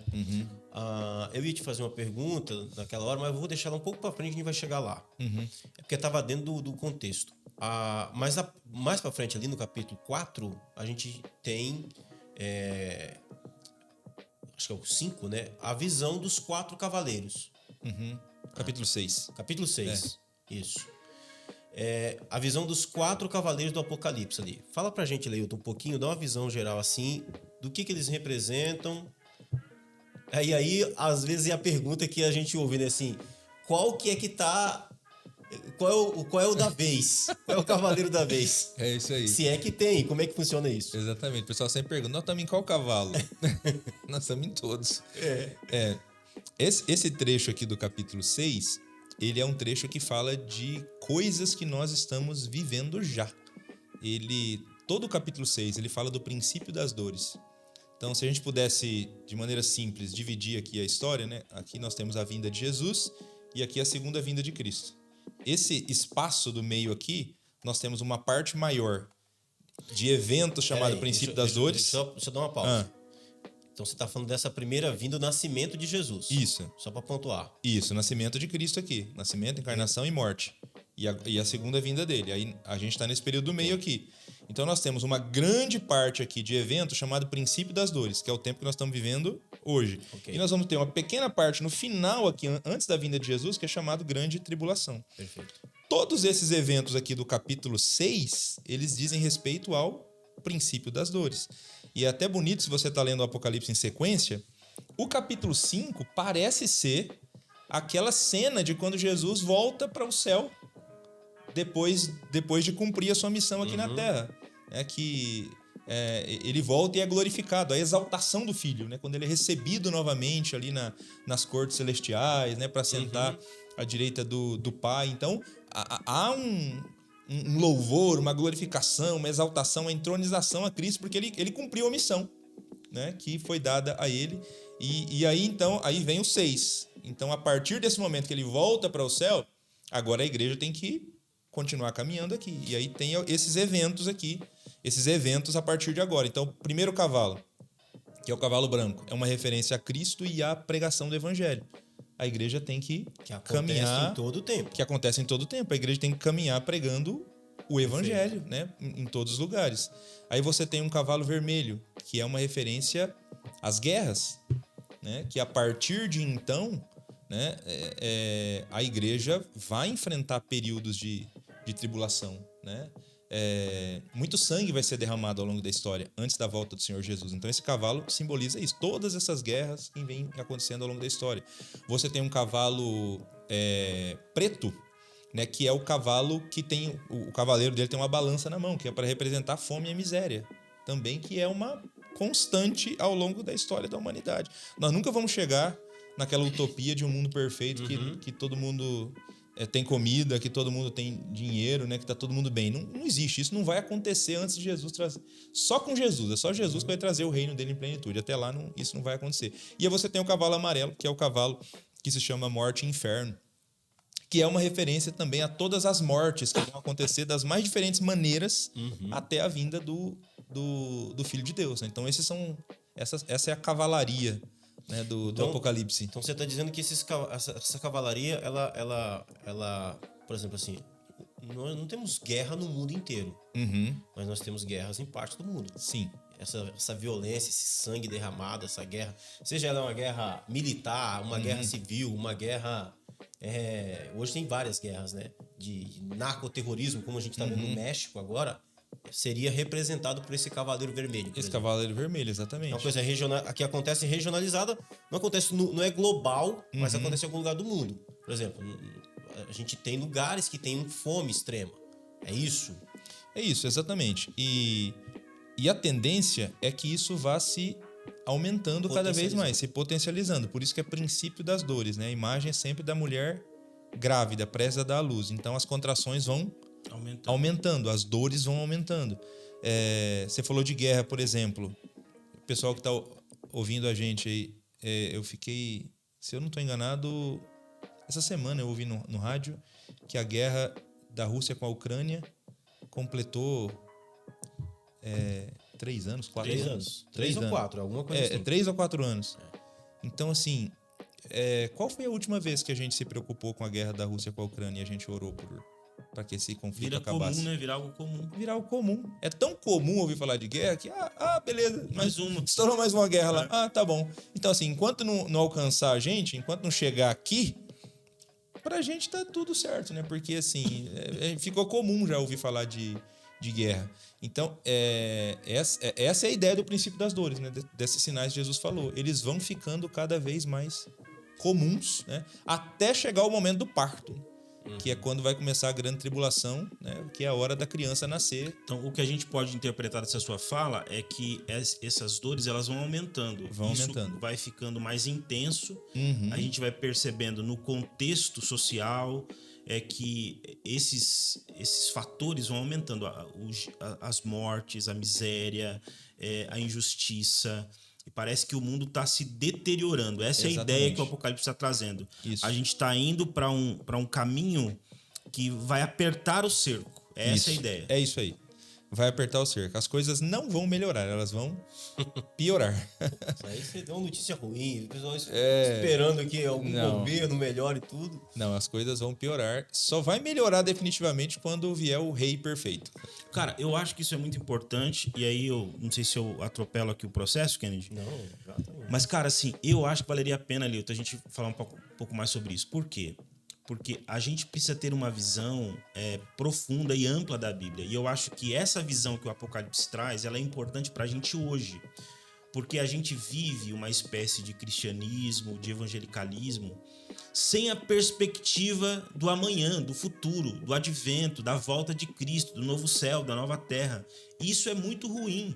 Então, quando a gente pensa, por exemplo, no Apocalipse, a gente começa a considerar que o chamado de Cristo para o cristão é para que ele viva uma vida de dependência de Deus. Enquanto a gente vive uma vida cristã em que se fala muito sobre prosperidade, fala muito sobre vitória emocional, você tem que ser um vencedor, e ser vencedor hoje no conceito geral é você fazer viagens, é você ter recurso, é você ter o seu filho estudando nas melhores escolas, e tudo isso é bênção, a gente desfruta e glorifica a Deus por isso. Porém, a vida do crente parece que existe uma tensão que ele precisa aprender a conviver com ela até que Cristo venha e resolva definitivamente toda a história. E aí você pode comentar se é isso mesmo, e considerando o contexto do Apocalipse. Porque parece que os irmãos que leram originalmente essa carta, eles não estavam viajando todo ano de férias. Não. Parece que os irmãos não estavam com a despensa cheia lá de compras, porque eram prósperos. Parece que os irmãos não estavam com o carro do ano, andando nas ruas lá do Império. E eles estavam num momento de tensão, e por isso o texto é escrito. Então, como que o Apocalipse, Lilton, faz a gente ter uma visão mais coerente da vida cristã e encarar a vida cristã numa perspectiva muito mais próxima do que Deus espera, do que de uma fantasia que a gente cria. É isso aí, a vida cristã não é um mar de rosas. Não é um morango. Não é um morango a vida cristã. Aliás, né, não é pecado ser rico, desfrutar, né, de dinheiro, passear, né? Isso não é pecado. Mas eu quero aproveitar uma fala sua sobre isso para destacar o seguinte: a única igreja das 7 em que nós tínhamos cristãos ricos, vários cristãos ricos, foi a igreja que Jesus não fez um elogio sequer, né? Porque, infelizmente, eles acabaram fazendo da riqueza o seu Deus. E eles expulsaram Jesus da igreja. Uau. Que é a igreja de Laodiceia. Quando a imagem que às vezes a gente usa em culto de evangelismo, né, para para dizer para as pessoas, abra a porta do seu coração para Cristo entrar, né? Porque Jesus falou, eis que sou a porta e bato, quem abrir e entrar, eu vou cear. Mas Jesus escreveu isso para uma igreja, ele não escreveu isso para não crente. Ele escreveu isso... Aliás, pode ser que... Tinha muito não crente. Tinha muito não crente naquela igreja lá, né? Mas ele está escrevendo isso para uma igreja que fechou as portas para ele. Que Colocou ele para fora. Colocou ele para fora. E, infelizmente, se encantou com os prazeres da vida, da grana, né? E colocou Jesus para fora. Não tinha mais como horizonte a missão, né? Não tinha mais como horizonte a vontade de Deus, né? Então, acho que esse é um perigo, né? Um perigo, apesar de não ser pecado ser rico, mas esse é um perigo que sempre a riqueza traz, né? A gente precisa sempre certificar que Cristo realmente é Senhor do nosso coração. E aí a vida cristã, como ela é apresentada na Escritura Sagrada, não é um mar de rosa. A Bíblia não brinca com isso. Os cristãos vão enfrentar perseguição, eles serão questionados, se eles estiverem dispostos mesmo a viver os valores do Evangelho, eles vão ser questionados, eles vão ser caluniados, né? E eles têm o desafio, enquanto são questionados, caluniados, enquanto enfrentam provações, de fazer a vontade de Deus, de viver, né, no presente com essa perspectiva, né? Pode ser que esteja tudo dando errado, pode ser que as coisas não estejam bem, mas no futuro vai dar certo. Jesus está voltando. É só Ele que vai colocar em ordem todas as coisas. É só Ele que coloca um ponto final no sofrimento. E aí, por isso, a gente não elege, né? A gente não abraça, né? Pseudo-salvadores, né? Do nosso tempo. Novos Cristos, né? Novos Cristos, porque assim, a impressão que a gente tem às vezes é que muitas pessoas acabam colocando a sua esperança em alguns seres humanos, né? Eles vão resolver o nosso problema. Poder político. Então, isso não é verdade. O poder político não vai resolver, né? Quem vai colocar um ponto final é Jesus. Quem vai resolver os problemas é Jesus. Até lá, a gente vai ter que se esforçando para fazer a vontade de Deus, se esforçando para cumprir a missão, né? No que depender de nós, aliviar o sofrimento das pessoas, enfim, mas sabendo que é só Jesus que vai colocar, né, um ponto final.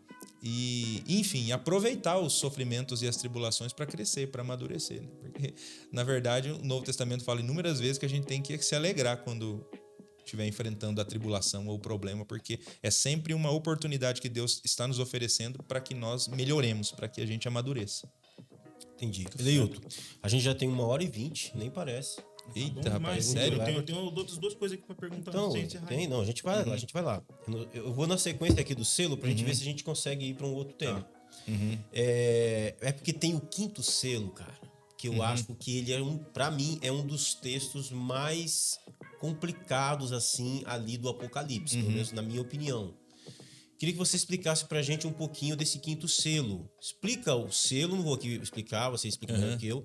Fala do selo e explica a interpretação desse selo pra gente. Ok, o quinto selo fala de almas clamando debaixo do altar, né? Essa é a ideia do quinto selo. Ele é polêmico por conta da nossa confissão de fé, né? Nós acreditamos que uma vez que o ser humano morre, como ele é um ser integral, ele está morto. Não existe nenhuma parte do ser humano que vai para alguma outra dimensão e que desfruta hoje de uma atividade consciente. Ele está dormindo, ele entra no estado... Ele não tem uma alma, ele é uma alma. Ele é uma alma, ele é um ser total. Então o ser total morre.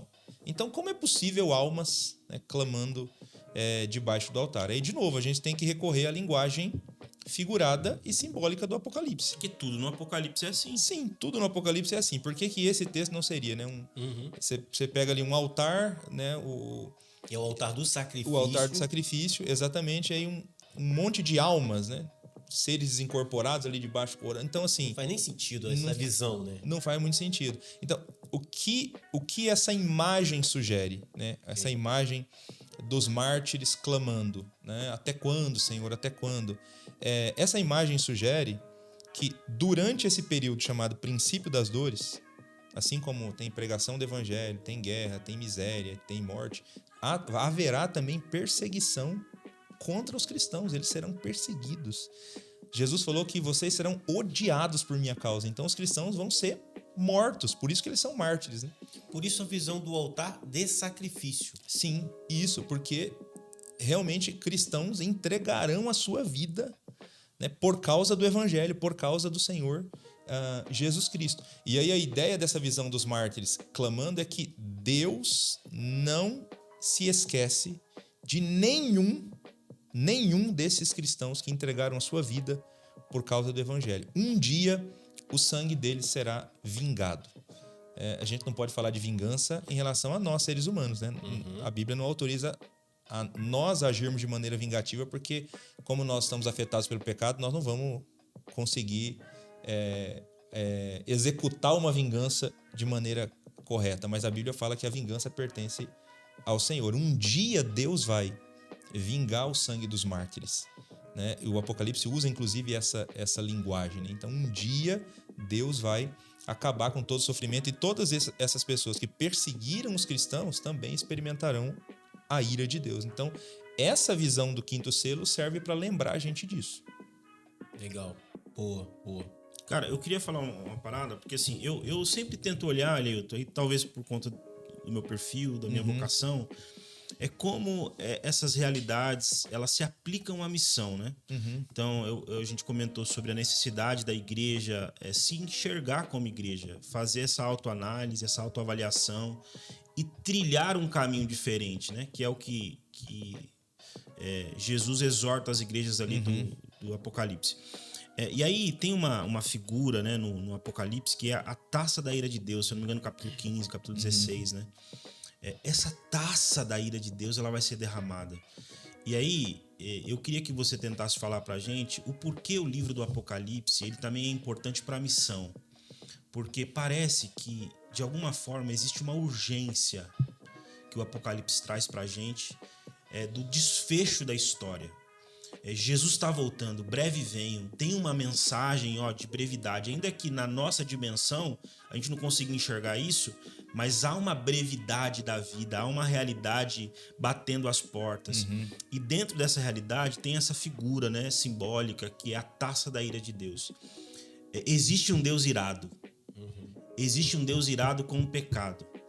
E ele derrama essa ira dele em Cristo na cruz, né? Ele derrama em Cristo na cruz para aqueles que creem em Cristo, que creem no sacrifício de Cristo e servem ao Senhor com integridade. Agora, existe a ira que será derramada sobre os filhos da impiedade. Então, como nós, enquanto igreja, a gente pode olhar para esses símbolos e entender a nossa mensagem é urgente. Nós não podemos parar de pregar o evangelho. Existe uma urgência na pregação do evangelho. Existe a expressão do texto bíblico, né? Cara, você tem que pregar em todo o tempo. Eu tô com dor de cabeça, pregue. Eu não tô bem emocionalmente, pregue. Eu tô passando dificuldade financeira, pregue. Eu tô na festa, pregue. Pregue em todo o tempo. Existe uma urgência. E como esse símbolo do Apocalipse, né? Essa visão de que Deus vai derramar a sua ira sobre aqueles que cometem impiedade, sobre aqueles que afrontaram a sua santidade, que ofenderam a sua santidade. Como isso empurra a igreja para a missão? Como isso, Eleuto, faz a gente despertar? Gente, a gente não tem tempo para ficar discutindo sobre coisas pequenas. A gente não tem tempo para ficar discutindo sobre a cor da parede, se é alto ou baixo. A gente tem uma mensagem, uma missão. A gente tem um propósito a cumprir como igreja. Como que a gente pode olhar para esses textos do Apocalipse e reafirmar essa nossa vocação missionária e a importância e a urgência de cumprir a missão de Deus? Legal. Você citou Apocalipse 15 e 16, que são os 2 capítulos que falam do derramamento das taças. Que realmente as taças estão ali nesse momento do desfecho final mesmo, quando Jesus está voltando. São os momentos finais mesmo, né? Tanto é que a 7ª taça coincide com a volta de Jesus mesmo e a execução ali do juízo. Só que se a gente voltar um capítulo, que é onde a gente tem também essa ideia, né? essa imagem, né? O capítulo 14, nós temos ali 3 mensagens angelicais no capítulo 14, e a 2ª e a 3ª fala da queda da Babilônia e da destruição da besta e de todos os seguidores da besta, ou seja, de todos aqueles que seguem o anticristo e os valores do sistema, né? E não seguem os valores do do reino de Deus. Ali fala que eles vão beber da taça do furor da ira de Deus. Só que a primeira mensagem angélica é: arrependam-se, temam a Deus. Tem um anjo proclamando isso em alto e bom som, né, nos céus. É claro que esse anjo, ele representa aqueles que foram chamados por Deus para fazer essa pregação. Porque não são anjos que proclamam o evangelho, né, com um megafone no céu. Quem foi chamado para fazer isso somos nós, seres humanos. Então, realmente, tendo em vista o juízo, nós devemos pregar o evangelho. Nós somos chamados por Deus para pregar para as pessoas. Arrependam-se, temam a Deus. A igreja não pode brincar com esse encargo que ela recebeu da parte do Senhor Jesus Cristo. Ela tem um papel nesse processo, né, Leuton? Com certeza, de anunciar isso. E, inclusive, ela precisa anunciar isso. Porque, às vezes, a gente também... a gente acabou acostumando, né, algumas pessoas a suavizar a pregação do evangelho e transformar a pregação do evangelho numa mensagem muito adocicada, né? Só que a mensagem do evangelho, além de falar das boas novas, ela toca também nas más novas, ela toca também nas más notícias, né? Porque não tem como a gente negar isso. O pecado ofendeu a santidade de Deus e por isso a ira dele vai ser derramada no futuro sobre todos os ímpios. Né? Ele é justo. E a gente prega isso quando a gente anuncia o evangelho de Jesus. E a igreja foi chamada, né, para convocar as pessoas ao arrependimento. Então, assim, o Apocalipse deixa claro, existem muitas pessoas que estão em rebelião contra Deus. Muitas pessoas que não estão seguindo o rei. E qual é o nosso papel? Ficar aqui só na arquibancada esperando chegar o momento e aplaudir quando todas elas forem destruídas? Não. Enquanto a gente tem tempo, a gente tem que sair correndo e dizendo para essas pessoas: você precisa se arrepender, você tem que mudar de comportamento o quanto antes. O rei está voltando. Você não percebe o quanto é trágico será o seu futuro? Sinais, né? Você não vê o que está acontecendo. Você não está vendo? Exatamente. Então, a igreja precisa... A escatologia tem que servir para colocar a gente em movimento. Existe um apelo missionário, né, na visão do Apocalipse, né? Exatamente. A escatologia precisa colocar a gente em movimento. Legal, boa. Cara, a gente tem que ir pro fim.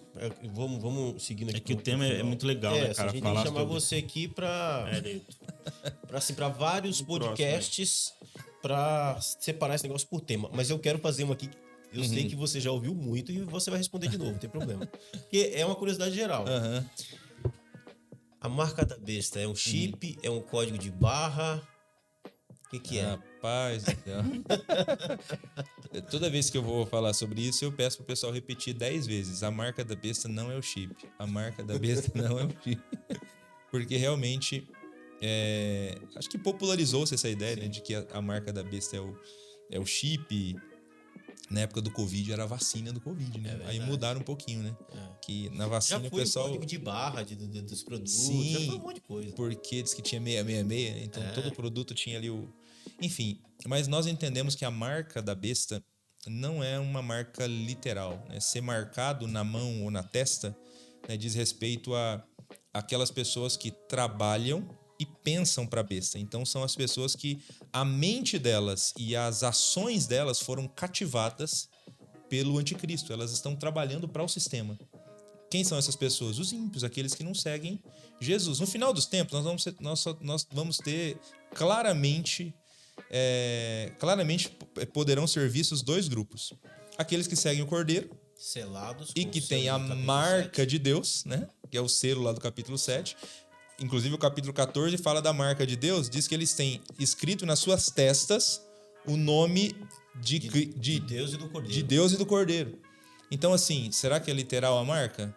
É claro que não é. Eu não acredito que no final do tempo todo mundo vai ter uma tatuagem na testa com o nome de Deus e do Cordeiro. É simbólico isso. Assim como a marca da besta também é simbólica. Nenhuma das duas é literal. Porque tudo no Apocalipse é simbólico. É simbólico, exatamente. Então, quem tem a marca da besta? Quem segue a besta. Quem segue os valores anti-reino. E quem tem a marca de Deus? Aqueles que seguem a Cristo. Aqueles que seguem o Cordeiro, né? Então, trata-se de uma marca simbólica, não é literal.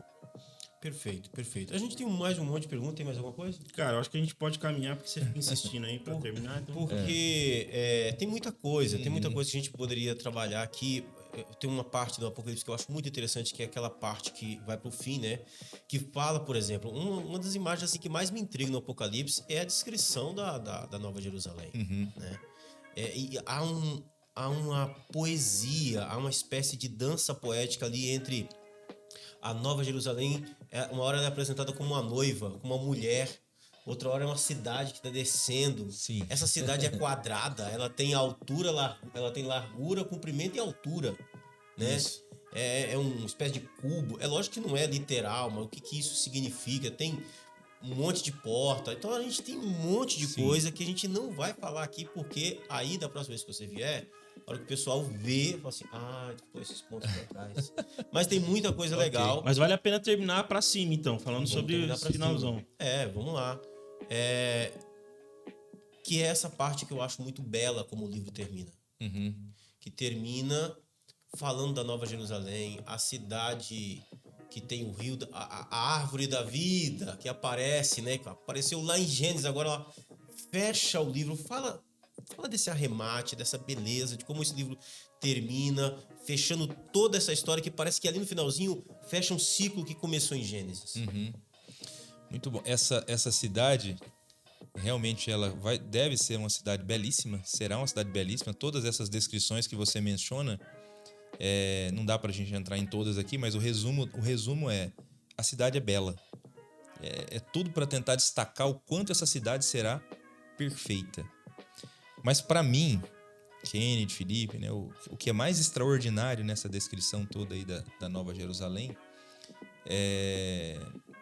não são as ruas, não são as portas de pérola, né? Não é o tamanho impressionante da cidade, mas o fato de que nessa cidade Jesus estará lá, né? Jesus viverá, o tabernáculo de Deus estará com os homens.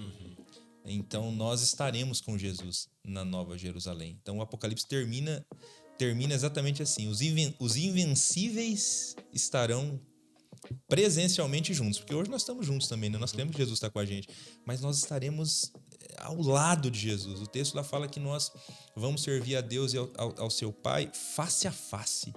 Então, isso é extraordinário demais, né? E é assim que o Apocalipse termina, com essa esperança.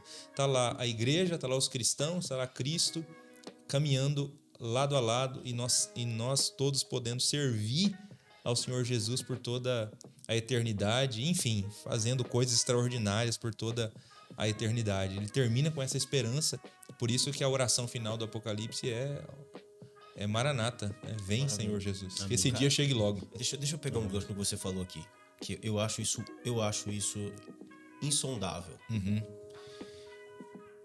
Quando nós falamos a respeito de Deus, tem ontologia por um minuto, né? Quando a gente fala a respeito de Deus, a gente percebe um movimento na Trindade, que é assim: Deus, Trindade, sempre existiu naquela formação espiritual. Há 2000 anos atrás, a segunda pessoa da Trindade assume uma carne. Quando ele volta para o céu, não volta um espírito, volta um homem. Sim. Certo? Certo, ele nunca deixou de ser homem. E nunca deixará? Ele nunca deixará de ser. Isso me intriga. Essa imagem, porque a minha percepção é assim: Deus Pai, ele é sempre escondido, abdicando em glória. Ele nunca é visto. Ele é manifesto na pessoa do Filho.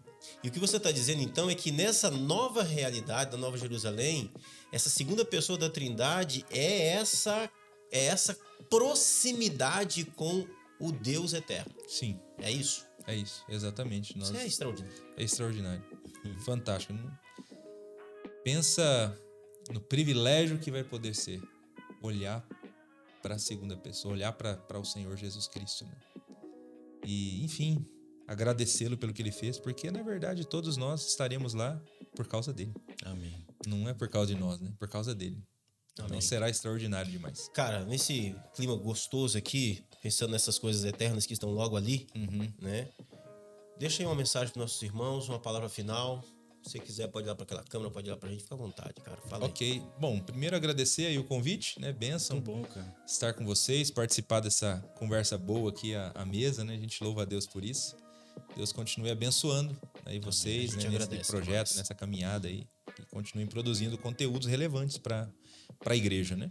E para o pessoal que acompanhou a gente até aqui, né, o desafio que a gente traz aqui, a palavra final, é com base no livro do Apocalipse mesmo, né? Isso tudo que a gente acabou de dizer aqui. O livro do Apocalipse é muito claro. A igreja vence no final. Amém. Pediram para um adolescente resumir o Apocalipse. E quem pediu achou que ele ia ter dificuldade. Ele falou, não, essa é mole. Tranquilo. Ah, é? Então como? Resume então. Jesus vence. Ponto final. Esse é o resumo do Apocalipse. Jesus vence. Então, nós estamos do lado de Jesus. Nós estamos do lado daquele que vence.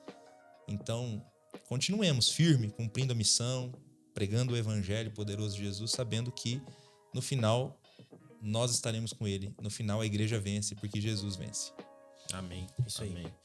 Cara, a gente fica muito feliz. Obrigado aí pela sua participação. O convite está aberto para voltar, para a gente continuar esse papo. E agradecer também aqui aos nossos irmãos, né? Muito importante você que está acompanhando a gente, você fazer esse movimento de curtir, né, Kennedy? Sim. Compartilhar no grupo da sua igreja local. Enfim, ajudar a gente na construção desse ambiente de reflexão e de serviço à igreja. E é isso. Que Deus nos abençoe e até o próximo, né, Kennedy? É isso aí. Leuto, mais uma vez, obrigado. Foi muito bom, sempre muito relevante, né, a sua participação. A gente ora a Deus para que Deus continue abençoando o seu ministério, a sua caminhada, a sua jornada. Você continue sendo bênção na igreja, né? E é isso. Obrigado mesmo. Valeu. Gente, é isso aí. Obrigado pela sua presença aqui também. Continue com a gente aí, sempre acompanhando. Não se esqueça, como o Felipe falou, não se esqueça de se inscrever, de curtir, de compartilhar esse vídeo para que mais pessoas possam aí estar também sendo abençoadas por essa mensagem, tá bom? É isso, Deus abençoe, um forte abraço e até o nosso próximo encontro, se Deus quiser.